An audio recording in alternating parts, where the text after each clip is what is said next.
Hi, I'm John Appensteiner, St. Joe's class of 2002, Director of Advancement and Alumni Relations here at St. Joe's. And today, as part of our Giving Day, we're going to be conducting an interview of one of St. Joe's most beloved figures, somebody that we all know and care for, Brother Richard Levin. So, Brother Rich. All right, pleasure. Thank you for doing this. Yeah. So first off, the real tough question. Who is your all-time favorite Yankee? And Who's my all-time favorite Yankee? Yeah. Derek Jeter. Of course. See, I thought it was going to be Derek Jeter. Good. But have you ever been to a Yankees game? No, I haven't. I've never been to a Yankee game. I just watch it on Yes. Yeah. I have been, some people, some grads offered to take me to a game, but I enjoy just watching it at home and, But what do you think about the upcoming season? I think it's going to be a good season if they all stay healthy, like Aaron Judd, you never know, or Stanton, Sanchez. I think it's going to be a good season, and hopefully, I think they're going to have competition with the Mets. Oh, yeah. The Mets are really tough, baby. They're tough. Well, I said John Nolan asked me to throw him off. I should have asked who your favorite Met of all time was, but yeah, he's a big Mets guy, so. Yes, he is a Met. I remember his son, John Jr. He was a Met fan, yeah. So part of doing this interview, I really just wanted to get to know, people to get to know you. And obviously you've been around for such a long time, and but to dive a little deeper. So I was interested, when did you first come to St. Joe's, and do you remember I remember the first time? My first assignment was to St. Joe's. Well, I went to St. Joe's High School in the juniorate. Okay. I made my novitiate here. And then my first assignment in 1961, I was on the first faculty. Yeah. And I was here for 3 years. Then I was transferred to boarding school, Quandra Hall, in Huntington, Long Island. So I was there for 3 years. Then after 3 years there, I wanted to come back to St. Joe's and get into high school. So I came back to St. Joe's for 14 years. Mm-hmm. Then after that, I needed a sabbatical, I went on a 100-day retreat in Sangre de Cristo Center in New Mexico. The Ojo and the Hanging Rug is from Chimayo, New Mexico, and that's where I studied. Oh. And it was a 100-day retreat, and then when I came back from there, they zapped me with the change and sent me up to Phillipsburg Catholic for 8 years. Oh, wow. And then in 1989, they closed the school. They only have 50 freshmen. And I had an option of going to McClancy or coming back to St. Joe's. And that was a no-brainer. I came back to St. Joe's, and theoretically next year will be my 50th year at St. Joe's. Oh, wow. Not in one time, but spaced out. And the banners here, they were done by my religion classes up in Phillipsburg Catholic. And the pictures, I have so many happy memories here. Sometimes I just stop and look at the pictures and the athletes. It's amazing. Not only, like in guidance, I always tell the kids, I point out the different athletes. And I say, I'm not doing this because they're track runners. I'm doing this because they were both excellent runners and outstanding scholars. And like Jimmy Flannery, he's a college professor at University of Georgia. And Jimmy went undefeated the whole cross-country season. Ray Driscoll, Navy Academy, Mike Fernandez, Notre Dame, John Wavero, Boston College, he's in our Hall of Fame. Vinnie Riley, National Decathlon champion. Dave Bico, he's a doctor at Children's Hospital in Philadelphia. And Jack Millay just graduated from Amherst. Dylan Gallagher just graduated with a master's in architect from Catholic University. And Luke Springer from the Military Academy, he's a first lieutenant at Fort Benning, Georgia. So that was the beautiful thing about coaching. I just finished 46 years. Yeah. And that's my last year. It's going to be tough. when the season begins and I'm not out there, but I'll be out there. Of course, I'll you sneak will. out there. But so many close relationships, and the kids stay in touch. Yeah. You know, that's what really gives me encouragement in my ministry.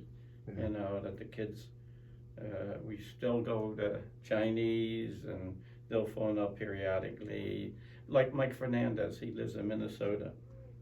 Anytime he's home, he phones up and we get together, like at Thanksgiving time. So they're the good things the memories I have at St. Joe's. And then also I look over there and I see the plaque, and I just celebrated 61 years of religious profession. Yeah. And that was given to all those jubilarians. That was 2 years ago when I celebrated my 60th.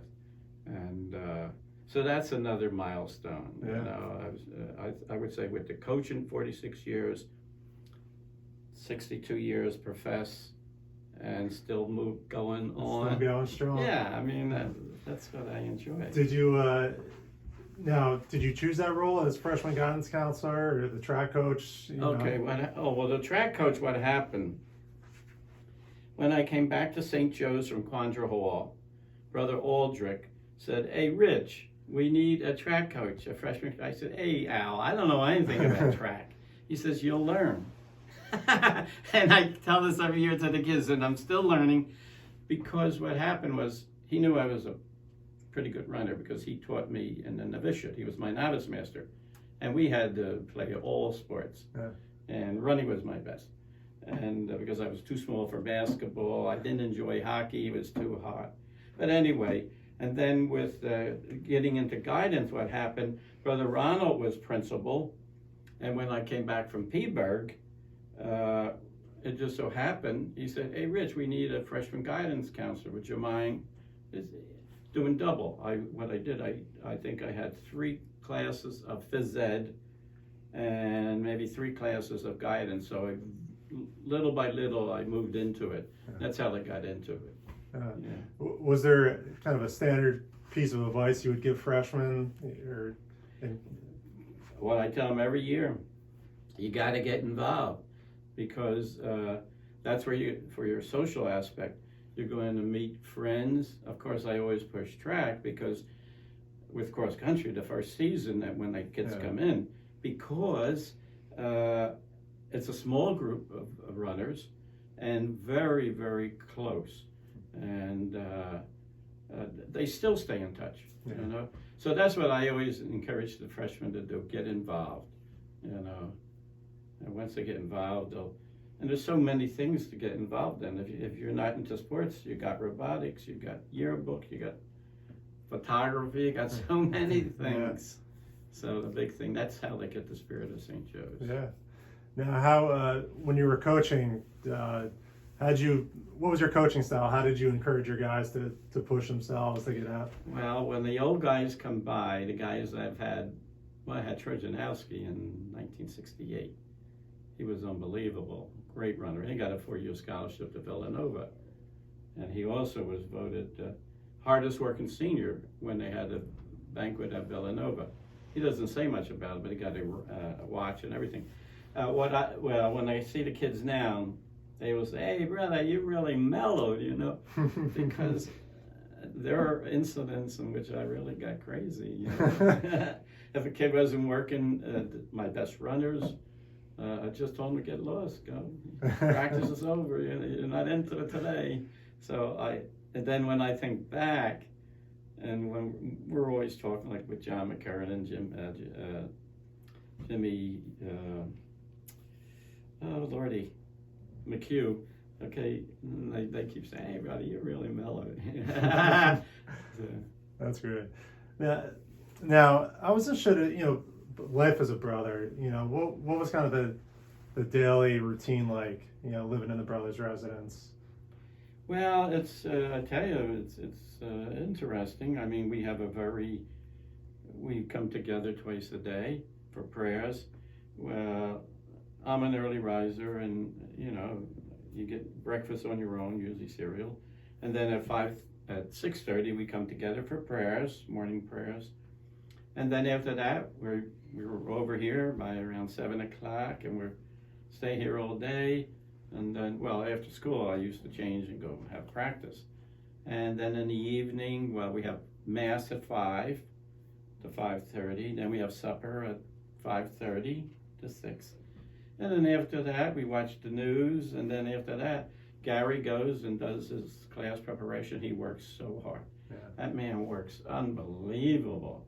He puts so much into it. And then Louis, he's like yesterday, he was over here last night blessing the swimming team, plus the school liturgy. Well, we haven't had too many liturgies. But, you know, and then on the weekends we got, you know, things to do. I enjoy going to the park. Oh, yeah. And then periodically we go home, like my brother, one of my brothers lives in Pennsylvania, so sometimes I take a drive there once a month to go and visit. So we're just normal. Yeah. Well, with the baseball season coming, they accuse me of hogging the TV because I don't have a TV. Louis doesn't have a TV.